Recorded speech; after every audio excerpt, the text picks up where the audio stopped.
você conhece ou acompanha o Jovem Nerd, deve ter estranhado a notícia que ocupou os portais de tecnologia e comunicação no dia 14 de abril de 2021.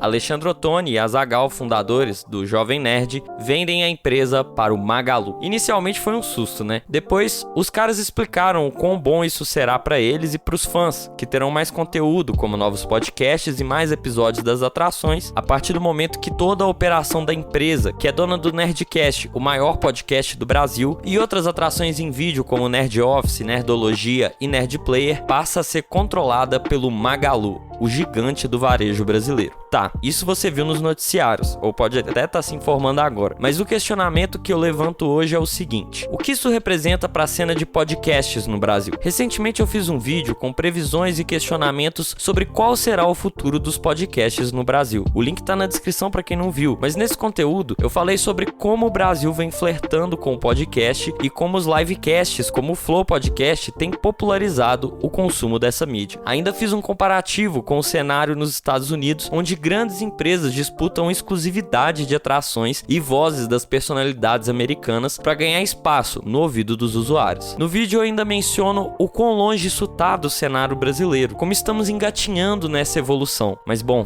parece que eu tava errado, né?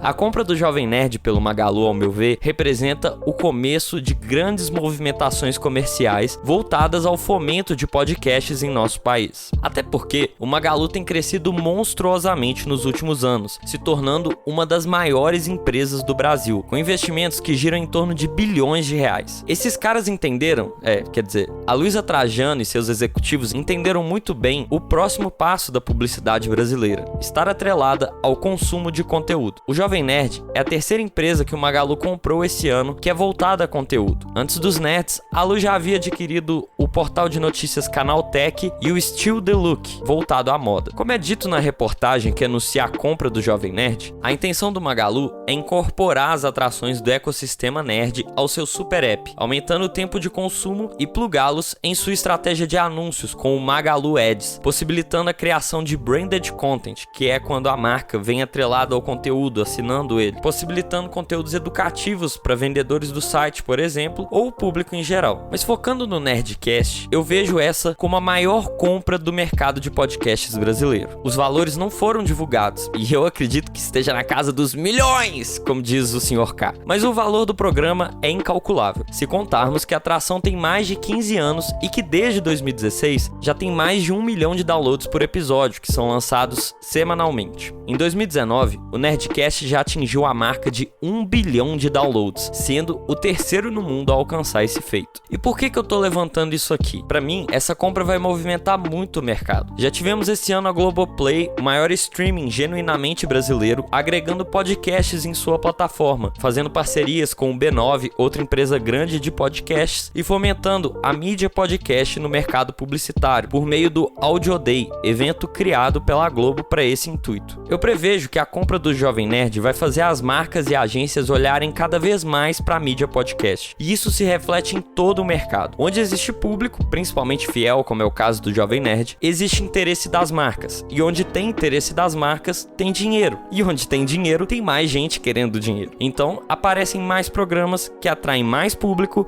e assim a roda vai girando e aumentando de tamanho. Acredito que daqui 1 ou 2 anos, com o fim da pandemia e podcasts tendo feito parte da vida de muitas pessoas, o meio vai expandir com novos players que já possuem sua audiência em outras mídias. A volta da rotina de se deslocar ao trabalho traz o áudio à tona, permitindo o consumo multitarefa que já existe, mas que será ampliado. E aí, o mercado começa a crescer sem fim. Independentemente de como será o futuro dos podcasts, eu digo que o presente já é grande, pelo menos pro Jovem Nerd. Comecei a ouvir o Nerdcast em 2010. Eu descobri o site por conta de um podcast de games já extinto, de um site que chamava Nowloading. Toda sexta era de lei pegar o fone e ouvir depois da aula, após baixar o episódio, o novo Nerdcast. Eu tinha uns 14 anos e já ouvia muito o Alexandre, Azaghal, Portuguesa, Sr. K, Senhora Jovem Nerd e tantos outros que traziam entretenimento e informação nesse universo de coisas nerd. Anos mais tarde, inspirado por eles, eu criei em conjunto com o Dan Alan Lost, outro fã dos caras, o meu próprio podcast, o Player Select. E agora, anos depois, me inspiro para criar um movimento com um projeto de conteúdo chamado Lacre. Ver tudo dando certo pros caras 11 anos depois é muito gratificante. Eu acho que essa é a maior qualidade que um podcast consegue proporcionar: a ligação e o sentimento de se fazer parte dessa conquista e dessa comunidade. Parabéns, nerds!